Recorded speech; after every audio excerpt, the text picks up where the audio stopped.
Subscribe now and press the bell icon. Never miss an update.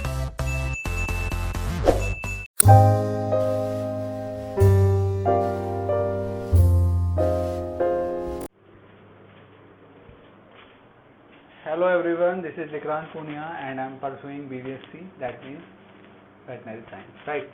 तो आज की video में हम जो टॉपिक कवर करने वाले हैं that is about the intercostal muscles and इसके बाद हम पढ़ेंगे इंस्पायरेशन और एक्सपायरेशन के बारे में and then we will see about the respiratory volumes and their capacities, right?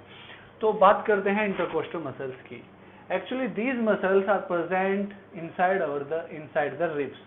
ठीक है, अब ये मसल्स जो होती हैं वो हमारे रिब्स के अंदर प्रेजेंट होती हैं और ये दो तरह की होती हैं. That first one is the internal intercostal muscles and the second is the external intercostal muscles.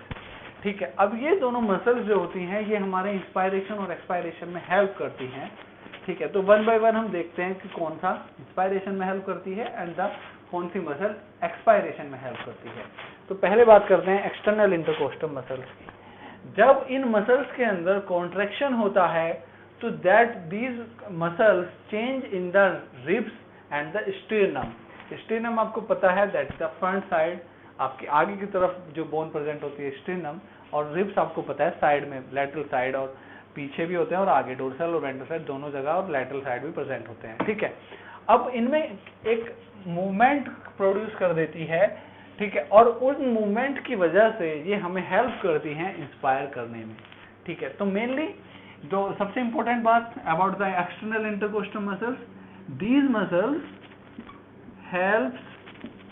muscles help in the inspiration. कैसे हेल्प करती हैं तो ये कैसे हेल्प करती हैं? ठीक है, ये जो मूवमेंट प्रोड्यूस करती है दैट द पहले बात करते हैं स्टर्नम की. तो ये स्टर्नम को अपवर्ड डायरेक्शन में शिफ्ट कर देती हैं. That means upward and outward direction में पुश कर देती हैं. ठीक है, और रिब्स को भी उसी तरह से आउटवर्ड डायरेक्शन में और अपवर्ड डायरेक्शन में पुश कर देती है, जिसकी वजह से क्या होता है, हमारे जो थोरैक्सिक कैविटी होती है उसका वॉल्यूम क्या हो जाता है, इंक्रीज हो जाता है. अब जब वॉल्यूम इंक्रीज हो जाता है तो क्या होगा, इनसाइड द लंग्स प्रेशर क्या हो जाता है, डिक्रीज हो जाता है. तो हम इजीली इंस्पायर कर सकते हैं. That is the further thing. मैं जब इंस्पिरेशन इसके बाद पढ़ाऊंगा तो मैं सब आपको बताऊंगा. इसलिए जरूरी थी कि कौन सी मसल्स यहाँ पे काम करती हैं वो चीज देखनी जरूरी थी और ये पॉइंट सबसे इंपॉर्टेंट है. नीट में क्वेश्चन बनता है, मैं आपको बताऊंगा क्या क्वेश्चन बनता है. ठीक है, अब बात करते हैं इंटरनल इंटरकोस्टल मसल्स की. Actually these muscles also produce movement in the ribs and the sternum. अब किस तरह से मूवमेंट करता है, जैसे वहां पे इन्होंने मूवमेंट किया जैसे इसके अपोजिट मूवमेंट करता है और हेल्प करता है हमारे फोर्सफुल एक्सपायरेशन में. ये तो कर रहा था इंस्पायरेशन में हेल्प, लेकिन ये इंस्पायरेशन में हेल्प नहीं करती, ये उसकी जस्ट अपोजिट है. तो पहले मैं मूवमेंट क्या प्रोड्यूस करती हैं उनके बारे में बताता हूं आपको. तो स्टर्नम में जो स्टर्नम और रिब्स में ये मूवमेंट करती है the our sternum and ribs goes to the downward direction में एंड इनवर्ड डायरेक्शन में इनका मूवमेंट हो रहा है यहाँ पे. ठीक है, अब ये हेल्प किस में करती है? Actually these muscles help in the forceful expiration. क्या? These muscles helps in the forceful expiration. अब मैंने क्यों बोला फोर्सफुल एक्सपायरेशन? एक्चुअली एक्सपायरेशन एक तरह से पैसिव प्रोसेस होती है जिसके लिए कोई एनर्जी खर्च नहीं होती, क्योंकि इंस्पायरेशन में इनके इन मसल्स के और डायफ्राम के अंदर कॉन्ट्रैक्शन होता है. दैट्स वाई ये कॉन्ट्रैक्ट होकर अपवर्ड और आउटर डायरेक्शन में शिफ्ट होते हैं दोनों चीजें. ठीक है, अब इसके अपोजिट जो एक्सपायरेशन होगा उसमें एनर्जी खर्च नहीं होगी. ठीक है, तो वहां पर कोई मसल्स काम नहीं करेंगी, बस वो रिलैक्सेशन होगा उनका. ठीक है, लेकिन ये जो मसल्स होती हैं ये तब काम आती है जब आप फोर्सफुल एक्सपायरेशन करते हो. Why forceful? जब आप ड्यूरिंग कब करते हो आप फोर्सफुल एक्सपायरेशन? जब आप योगा कर रहे हो तो example when you doing yoga, या आपको छींक आती है स्नीजिंग, ठीक है, और व्हेन यू कफिंग कफ, जब आपको खांसी आती है तब आप क्या करते हो? फोर्सफुल एक्सपायरेशन करते हो। और जो ये मसल्स हैं ये किसके कंट्रोल में होती हैं? ये हमारे ब्रेन के सेरिब्रम के कंट्रोल में होती है। दैट मीन्स ये हम अपनी वॉलेंट्री एक्टिविटी से, जब हम चाहते हैं और जब हम चाहते हैं तो तब हम इन मसल्स को कंट्रोल कर पाते हैं। तो लिख देता हूं, controlled by the cerebrum part of the brain. ठीक है, इतनी बात क्लियर है? Because it is a voluntary activity.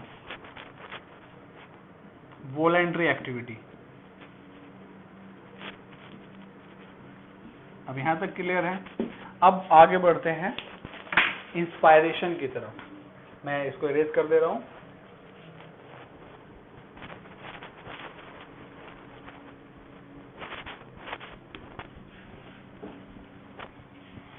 तो इंस्पायरेशन को पढ़ने से पहले हमें बेसिकली दो टर्म्स समझनी होंगी और फिर इंस्पायरेशन इजीली आप समझ पाओगे। मैं आपको एक पूरा फ्लो चार्ट की फॉर्म में इंस्पायरेशन और एक्सपायरेशन समझाने की कोशिश करूंगा। तो बात करते हैं मैकेनिज्म ऑफ ब्रीथिंग की। मैकेनिज्म ऑफ ब्रीथिंग, ठीक है। तो पहले आपको दो टर्म समझनी होंगी। That the first one is the atmospheric pressure. क्या होता है? ठीक है। और दूसरा इंटर पल्मोनरी प्रेशर। ठीक है। अब एटमॉस्फेरिक प्रेशर को आप जानते हो, दैट द आउटर एनवायरनमेंट में जो एयर का प्रेशर होता है उस प्रेशर को हमने क्या बोला? Atmospheric pressure. लेकिन इंटर पल्मोनरी प्रेशर क्या होता है? ये वो प्रेशर होता है दैट इज द, जो हमारे लंग्स के अंदर होता है। ठीक है, जो that the word pulmonary is used for lungs से रिलेटेड होता है ये। ठीक है, that's why we use the inter pulmonary pressure. ठीक है। अब इन दोनों के बीच में जो कनेक्शन होता है उसी की हेल्प से हम क्या करते हैं? इंस्पायरेशन करते हैं। आपको पता है डिफ्यूजन ऑफ गैसेस होता है। डिफ्यूजन, जो गैस का डिफ्यूजन होता है ऑफ गैसेस, क्या होता है? वो हाई प्रेशर से low pressure, right, low pressure. तो जब आपको इंस्पायर करना होता है तो आपका जो इंटर पल्मोनरी प्रेशर होता है वो एटमॉस्फेरिक प्रेशर से कम हो जाता है और आप कह सकते हो नेगेटिव हो जाता है। ठीक है, inter pulmonary pressure become negative in comparison to the atmospheric pressure. और कह सकते हो inter pulmonary pressure less than the atmospheric pressure, then the inspiration take place. तो मैं लिख देता हूं यहां पर थोड़ा शॉर्ट फॉर्म में इंस्पायरेशन के लिए बोल लिखता हूं। ठीक है, तो जब प्रेशर कम हो जाएगा, जहां पर प्रेशर कम होगा और जहां से ज्यादा होगा तो ज्यादा से कम की तरफ फ्लो करता है। ठीक है, तो इंस्पायरेशन में क्या होगा? एटमॉस्फेरिक प्रेशर जो होगा is more than inter pulmonary pressure, then inspiration take place. ठीक है, और अदर फॉर्म में हम कह सकते हैं जब inter pulmonary pressure become negative in respect to the atmospheric pressure. ठीक है, कह सकते हैं, दूसरा पॉइंट मैं आपको लिख देता हूं, inter pulmonary pressure becomes negative in respect to atmospheric pressure,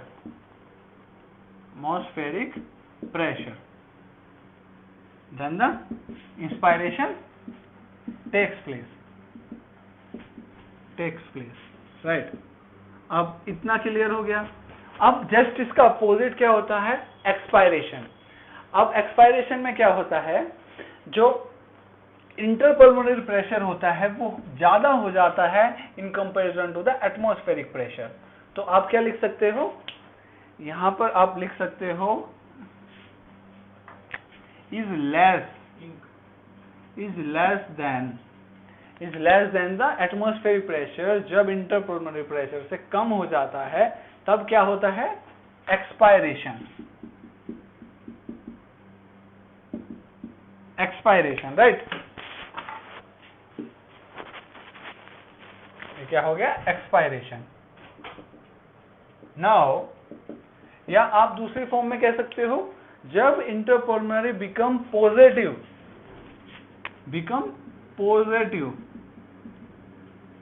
in respect to the atmospheric pressure. जो हमारे लंग्स के अंदर का जो प्रेशर है, जब वो एटमॉस्फेरिक प्रेशर से ज्यादा हो जाएगा तो क्या होगा, इंस्पायरेशन होगा, एक्सपायरेशन। इतनी बात क्लियर है। अब देखते हैं कि the process behind inspiration. Inspiration actually होता कैसे है।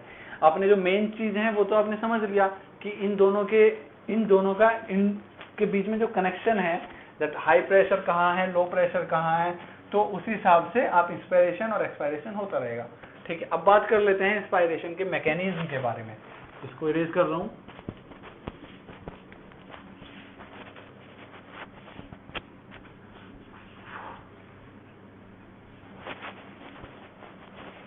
ठीक है, इंस्पायरेशन,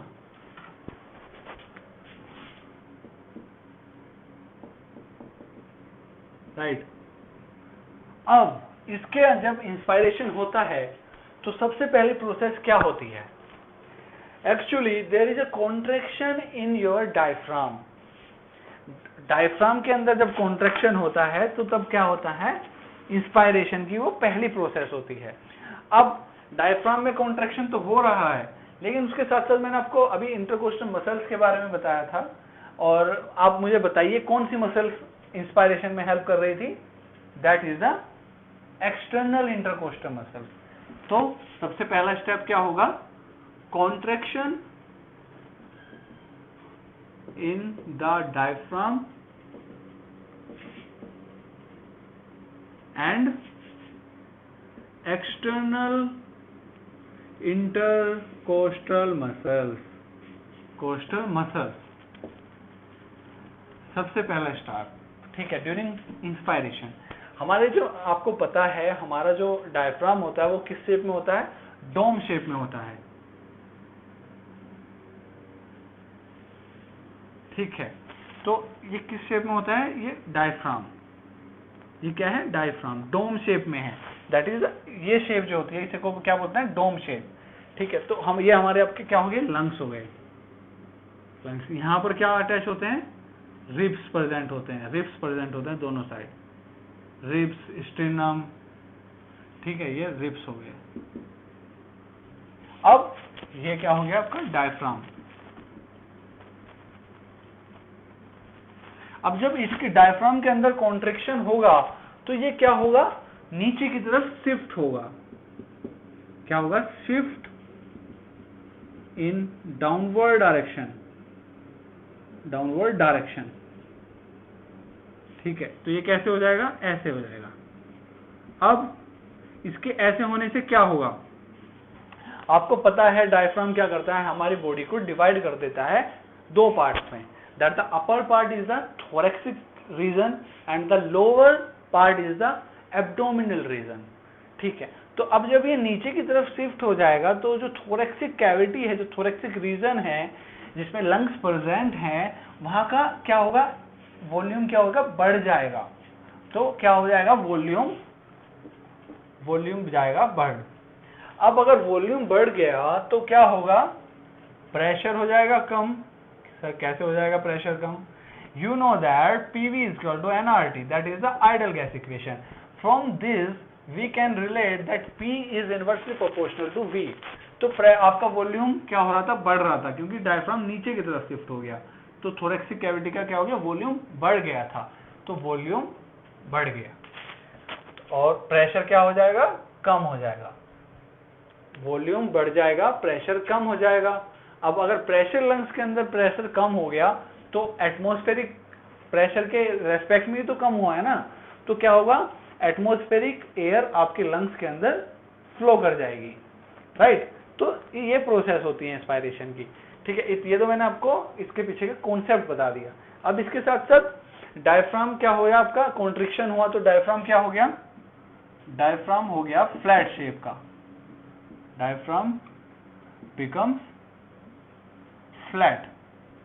और जो आपकी रिब्स हैं वो कैसे होगी, रिब्स शिफ्ट हो जाएंगी कहां पर, थोड़ा आउटवर्ड।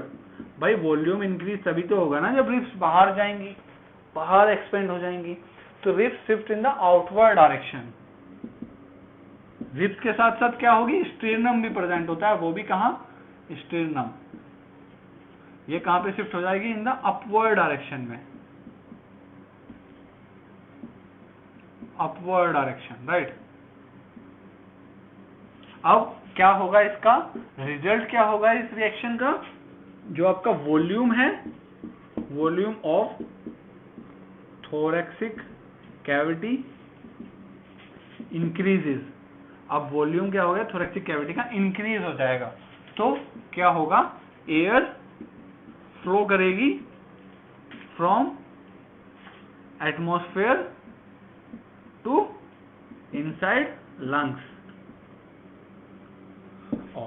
और इंस्पायरेशन कैसी प्रोसेस है, इंस्पायरेशन कैसी प्रोसेस है, it is the active process, it is the active process. That means inspire करने के लिए हमें क्या करना पड़ता है, एनर्जी खर्च करनी पड़ती है, ठीक है। और इंस्पायरेशन होने में कितना टाइम लगता है, it takes about 2 second, it takes about 2 second, right. Clear हो गया। सबसे पहले डायफ्राम में कॉन्ट्रैक्शन हुआ, किसकी हेल्प से हुआ, इंटरकोस्टल मसल्स जो रिब्स में प्रेजेंट है, ठीक है, उन्होंने अपना काम किया, उन्होंने रिब्स को बाहर की तरफ मूवमेंट कराया। डायफ्राम ने नीचे को शिफ्ट हो गया, डायफ्राम नीचे की तरफ शिफ्ट हुआ, तो डायफ्राम क्या हो गया, फ्लैट हो गया। अब रिब्स क्या हो गए, बाहर की तरफ मूव कर गए due to the with the help of external intercostal muscles. Sternum upward direction में चला गया, अपवर्ड डायरेक्शन में चला गया, ठीक है। अब इसका रिजल्ट क्या हुआ कि जो थोरैक्सिक कैविटी का वॉल्यूम जो था, जहां पर लंग्स प्रेजेंट होते हैं, तो वो क्या हो गया, इंक्रीज हो गया। अब अगर वॉल्यूम इंक्रीज हो गया तो प्रेशर क्या हो जाएगा, डिक्रीज हो जाएगा। अब अगर प्रेशर डिक्रीज हो गया लंग्स के अंदर, तो बाहर का प्रेशर कंपेरिजन टू इंक्रीज है, उसके बाहर का जो प्रेशर है वो ज्यादा है, तो क्या होगा, जो एयर का फ्लो होगा वो एटमॉस्फेयर से इनसाइड लंग्स हो जाएगा, ठीक है। और इंस्पायरेशन कैसी प्रोसेस होगी, एक्टिव प्रोसेस हो गई। कितना टाइम लेती है वो, 2 सेकंड लेती है, ठीक है। अब एक्सपायरेशन के बारे में बात करते हैं। एक्सपायरेशन जस्ट इसकी अपोजिट प्रोसेस होती है, तो मैं इसको इरेज कर सकता हूं, ठीक है, इसको इरेज कर रहा हूं।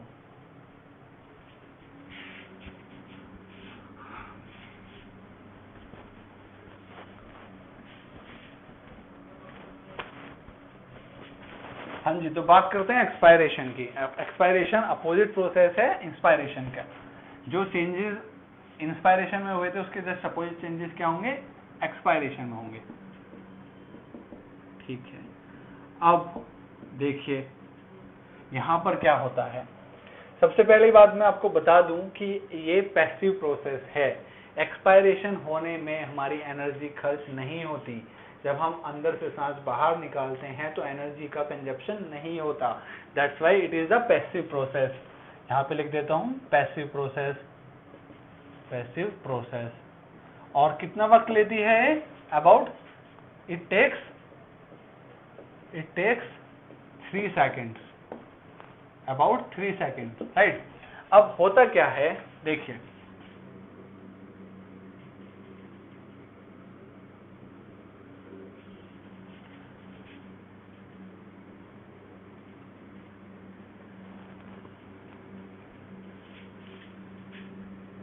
आपका जो डायफ्राम होता है वो कुछ यहां होता है, जब फ्लैट हो जाता है तो वो क्या होता था इंस्पायरेशन में, वो फ्लैट हो जाता था। अब एक्सपायरेशन में क्या होगा, इसका मूवमेंट ऊपर की तरफ होगा, ये इसका मूवमेंट ऊपर की तरफ होगा, क्या, डायफ्राम, ठीक है, ये आपके क्या हो गए लंग्स। क्या प्रेजेंट है चारों तरफ? Ribs and stannum. क्या प्रेजेंट है? Ribs and stannum, ribs and stannum. ठीक है, अब क्या होगा जब आप इंस्पायर करते हो तो जो ये डायफ्राम है दोबारा अपनी जो एक्चुअल पोजीशन होती है, इसकी डोम शेप का होता है ना, तो ये अपनी उसी एक्चुअल शेप में चला जाता है एक्सपायरेशन के टाइम पर। ठीक है, अब जब ये एक्सपायरेशन के टाइम पर अपनी एक्चुअल शेप में चला जाएगा तो क्या होगा जो वॉल्यूम है वो क्या हो जाएगा? कम हो जाएगा। थोरैक्सिक कैविटी का वॉल्यूम क्या हो जाएगा? कम हो जाएगा, क्योंकि डायफ्राम अगेन अपनी ओरिजिनल शेप में चला गया। तो सबसे पहले प्रोसेस क्या होता है?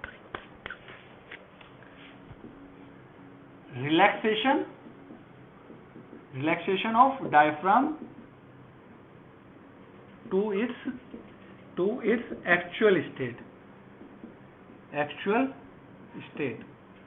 अब इसके साथ साथ क्या होगा? रिब्स भी अपनी एक्चुअल शेप में आएंगे। रिब्स में क्या मूवमेंट होगा? रिब्स जाएंगे, रिब्स शिफ्ट टुवर्ड्स इनसाइड। भाई इंस्पायरेशन में वो बाहर की तरफ गए थे, अब आप इंस्पायर कर लिया, अब सांस छोड़ोगे तो अंदर की तरफ जा रहे हैं, तो रिब्स कहाँ हो रहे हैं? शिफ्ट अंदर की तरफ। स्टेनम क्या होती है? एंड स्टेनम कहां पर शिफ्ट होगी? स्टेनम शिफ्ट होगी टुवर्ड्स डाउनवर्ड डायरेक्शन में, क्योंकि इंस्पायरेशन में ऊपर की तरफ गया था, तो एक्सपायरेशन में नीचे की तरफ आ जाएगा। अब इसकी वजह से क्या होगा? वॉल्यूम जो होगा थोरैक्सिक कैविटी का, वॉल्यूम ऑफ थोरैक्सिक कैविटी डिक्रीजेस। वहां क्या हो रहा था? इंक्रीज। यहां पर क्या हो रहा है? डिक्रीज। अब जब वॉल्यूम डिक्रीज हो जाएगा, as you know P V equal to NRT और P is inversely proportional to V and volume is decreasing here, then pressure will increase. अब प्रेशर कहाँ इंक्रीज हो रहा है? प्रेशर इंक्रीज हो गया, प्रेशर इंक्रीज हो गया inside the lungs, increase inside lungs. अब जब लंग्स के अंदर प्रेशर इंक्रीज हो गया तो मैंने आपको क्या बताया था? एयर फ्लो करती है high pressure to low pressure. Low pressure कहाँ हो गया? एटमॉस्फेयर में। हाई प्रेशर कहाँ है? आपके लंग्स में। तो एयर कैसे फ्लो करेगी आपके लंग्स से एटमॉस्फेयर की तरफ? तो एज रिजल्ट ऑफ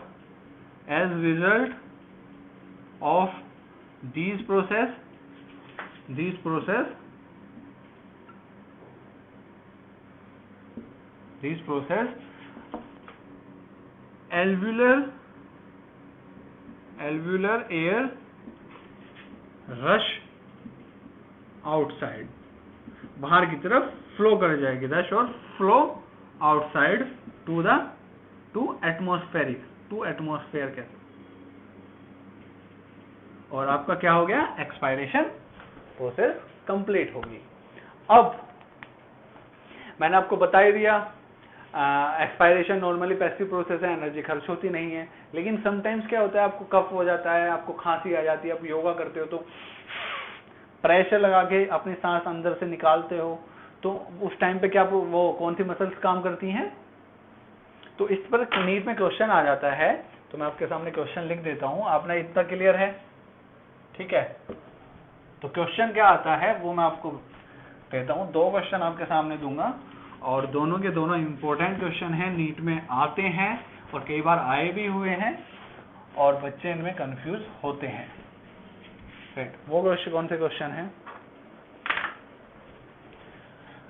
क्वेश्चन है, the question is which of the following muscles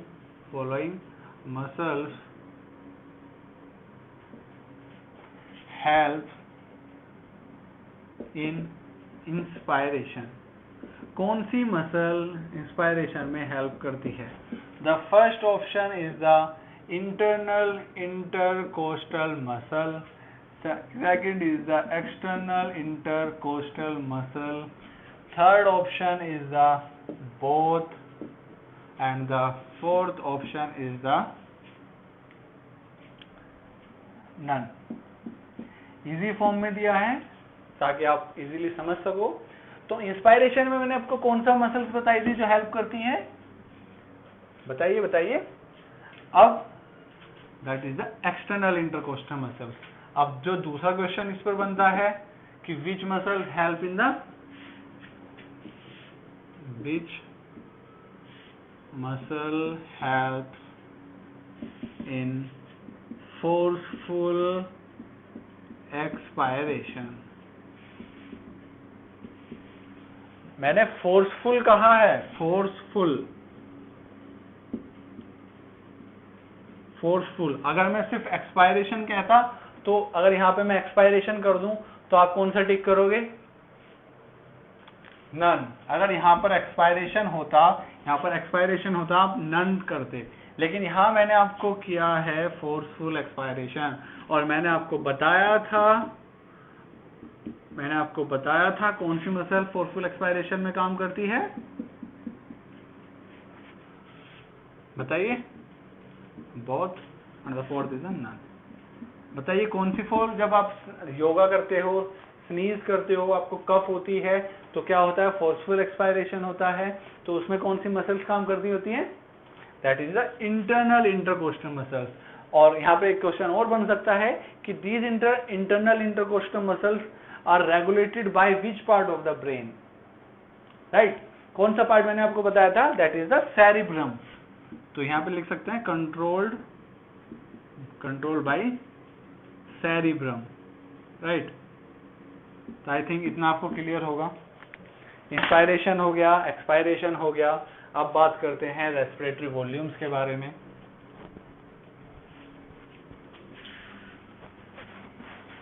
respiratory volumes समझने से पहले हमें कुछ उसके अंदर जो टर्म्स हैं उनको समझना होगा। दैट इज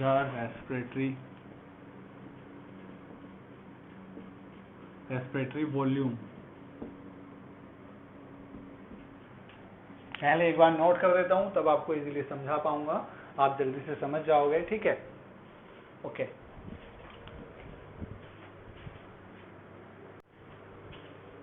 हाँ जी, तो बात कर रहे थे रेस्पिरेटरी वॉल्यूम की। अब रेस्पिरेटरी वॉल्यूम को पढ़ने से पहले मैं आपको बता दूं कि एक डिवाइस हमारे पास होता है जो कि मेजर करता है कि आपने कितना वॉल्यूम ऑफ एयर इंस्पायर किया है और कितना वॉल्यूम ऑफ एयर आपने एक्सपायर किया है, और उस डिवाइस को हम क्या बोलते हैं, स्पायरोमीटर। अब इसका दूसरा काम क्या है, जब आप बीमार हो जाते हो, जब आपके अंदर लंग्स के अंदर इन्फेक्शन हो जाता है और आपकी जो इंस्पायर करने का जो वॉल्यूम है आपके लंग्स के द्वारा, वो क्या हो जाता है, कम हो जाता है। और तो उस टाइम पे हम उसको यूज करते हैं, that's it helps to detect the respiratory disorders, जो हमारे अंदर ड्यू टू डिजीज जो प्रोड्यूस हो जाते हैं, उसको हेल्प डिटेक्ट करने में हमारा स्पायरोमीटर हेल्प करता है। तो दैट इज गुड क्वेश्चन पूछा जाता है, तो आपको याद होना चाहिए, आपको ये थोड़ा याद होना चाहिए, राइट, स्पायरोमीटर। अब जो सबसे पहले टर्म जो रेस्पिरेटरी वॉल्यूम्स के अंदर आती है, that is the tidal volume. अब टाइडल वॉल्यूम को समझने से पहले आप ये समझना कि आप नॉर्मली जो एयर इंस्पायर करते हो और जो नॉर्मली एक्सपायर करते हो, तो उस वॉल्यूम, उस अमाउंट ऑफ एयर को क्या बोल रहे हैं हम, टाइडल वॉल्यूम। सो क्या लिखा है, it is the amount of air that inspire और एक्सपायर ड्यूरिंग नॉर्मल ब्रीथिंग। तो जब आप नॉर्मल ब्रीथ करते हो उस टाइम पे जो वॉल्यूम ऑफ एयर इंस्पायर करोगे और जो वॉल्यूम ऑफ एयर एक्सपायर करोगे, तो उस वॉल्यूम को क्या बोलते हैं, टाइडल वॉल्यूम। और वो कितना होता है, दैट इज 500 ml, ठीक है। अब आपसे कोई पूछ ले कि आप 1 मिनट में कितना वॉल्यूम ऑफ एयर और कितना वॉल्यूम ऑफ एयर इंस्पायर और एक्सपायर करते हो, तो आप कैसे बताओगे। तो आपको पता होना चाहिए कि आप 1 मिनट में 12 से 16 टाइम्स ब्रीथ करते हो, 12 to 16 टाइम्स ह्यूमन ब्रीथ। तो आप ये कर रहे हो, ठीक है। और आप जब भी सांस लेते हो तो कितना अमाउंट ऑफ एयर लेते हो, दैट इज 500। तो आप कह सकते हो 12 into 500 that is 6000 ml and अगर आप 16 टाइम लेते हो, कोई ज़्यादा लेता है कोई कम लेता है, तो दैट वी कैन से कि 12 to 16 टाइम लेता है। तो अगर 16 टाइम लेता है और 5 ये करते हैं तो क्या कितना हो गया, दैट इज 8000 ml। तो कहने का मतलब है कि आप 1 मिनट में कितनी एयर ब्रीथ करते हो, 6000 ml to 8000 ml, राइट। पर मिनट आप इतनी एयर इंस्पायर करते हो। ये क्वेश्चन क्लियर है। अब इसके बाद करते हैं इंस्पायरेटरी रिजर्व वॉल्यूम के बारे में। जैसे कि आपको नाम से पता चल रहा है inspiratory reserve volume, that means inspiration से कुछ रिलेट होगा। तो ये वो वॉल्यूम होता है एयर का जो पर्सन इंस्पायर करता है ओवर टाइडल वॉल्यूम। क्या कहने का मतलब है, आपने नॉर्मली सांस लिया, रुक गए, अब उसके बाद जो आप फोर्सफुली इंस्पायर करोगे तो उस वॉल्यूम को हम क्या बोल रहे हैं, इंस्पायरेटरी रिजर्व वॉल्यूम। तो वो कितना होता है in humans, that is 2500 ml to 3000 ml, right. Clear है। टाइडल वॉल्यूम के ऊपर जो आप फोर्सफुली इंस्पायरेशन अंदर सांस लेते हो उस वॉल्यूम को हम क्या बोलते हैं, inspiratory reserve volume, that is 2500 से 3000 ml, राइट। अब एक्सपायरेटरी रिजर्व वॉल्यूम, अब ये क्या है, एक्सपायरेटरी, दैट मीन्स एक्सपायरेशन से सांस निकालने से रिलेटेड है। तो नॉर्मली जो आप सांस लेते हो और छोड़ते हो, छोड़ने के बाद जो आप अंदर से जितना फोर्सफुली एक्सपायरेशन उसके बाद कर सकते हो, तो दैट अमाउंट ऑफ एयर को क्या बोलते हैं हम, एक्सपायरेटरी रिजर्व वॉल्यूम। और ये कितनी होती है, it is about 1000 to 1100 ml, 1000 to 1100 ml, right. अब आती है fourth term, that is the residual volume. ये थोड़ा सा इंपॉर्टेंट है। इंपॉर्टेंट क्या, बस थोड़ा सा अलग है, आपको अलग से याद हो जाएगा। ये वो अमाउंट होता है एयर का जो आपके लंग्स के अंदर हमेशा प्रेजेंट होता है। आफ्टर बर्थ आपके लंग्स के अंदर ये अमाउंट ऑफ एयर हमेशा प्रेजेंट होता है और आप इसको फोर्सफुली एक्सपायरेशन से भी नहीं निकाल सकते हो। तो क्या कह सकते हैं, it is the amount of air that remain inside the lungs after forceful expiration. आपने नॉर्मली सांस छोड़ा, अब रुक गए आप, अब उसके बाद फोर्सफुली सांस छोड़ा, बस। अब उसके बाद जो अमाउंट ऑफ एयर लंग्स के अंदर बचा उस वॉल्यूम को क्या बोल रहे हैं, रेजिडुअल वॉल्यूम, और दैट इज 1200 ml, राइट। अब इतनी बात क्लियर है आपकी। अब टाइडल वॉल्यूम में एक चीज मैंने आपको और बताया था, anatomical dead space volume, right, बताया था ना जब मैंने आपको ट्रैकिया के बारे में बता रहा था। तो वो क्या होता है, आप लेते हो 500 ml, हर सांस के साथ आप इतनी एयर छोड़ते हो और लेते हो। अब क्या होता है कि आपकी जो रेस्पिरेटरी पैसेज है उसके अंदर लगभग 350 ml ऑफ एयर, इतनी ml ऑफ एयर आपके रेस्पिरेटरी पैसेज के अंदर हमेशा होती है। और वो सॉरी 150 इतनी अमाउंट ऑफ एयर आपके रेस्पिरेटरी ट्रैक के अंदर हमेशा प्रेजेंट होती है। और ये अमाउंट ऑफ एयर आपकी रेस्पिरेटरी एक्सचेंज में टेक प्लेस नहीं करती, तो इसको हम बोलते हैं एनाटॉमिकल डेड स्पेस वॉल्यूम। क्या बोलते हैं, anatomical dead space volume, right. तो ये क्लियर हो गया। अब इसके बाद करते हैं रेस्पिरेटरी कैपेसिटीज के बारे में। अब जो रेस्पिरेटरी कैपेसिटीज हैं वो इन चारों टर्म्स से ही मिलकर बनती हैं। तो अगर आपको ये क्लियर है, इनकी ये वैल्यूज आपको याद होनी चाहिए। इसके ऊपर नीट में क्वेश्चन 100% पूछा जाता है, हर बार पूछा जाता है। तो आपको ये वैल्यूज याद होनी चाहिए। अगर ये वे चारों वैल्यूज याद हो जाएंगी तो आप जो रेस्पिरेटरी कैपेसिटीज के बारे में पढ़ेंगे वो आप इजीली पढ़ पाओगे, राइट। यहाँ तक क्लियर है, ओके।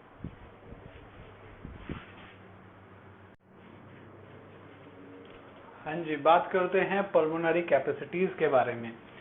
तो सबसे पहली बात आती है इंस्पायरेटरी कैपेसिटी। जैसे कि आप नाम से पता लगा सकते हैं, that is the related to the inspiration, ठीक है। अब ये कैपेसिटी क्या होती है, जो अमाउंट आप नॉर्मल एक्सपायरेशन के बाद, नॉर्मल एक्सपायरेशन दैट मीन्स मैंने एक्सपायर कर दिया, उसके बाद जो आप अमाउंट ऑफ एयर इनहेल करते हो that amount is called inspiratory capacity. तो अब मैंने सांस ऐसे निकाल दिया, अब इसके बाद मैंने नॉर्मल सांस लिया, that is the tidal volume लिया।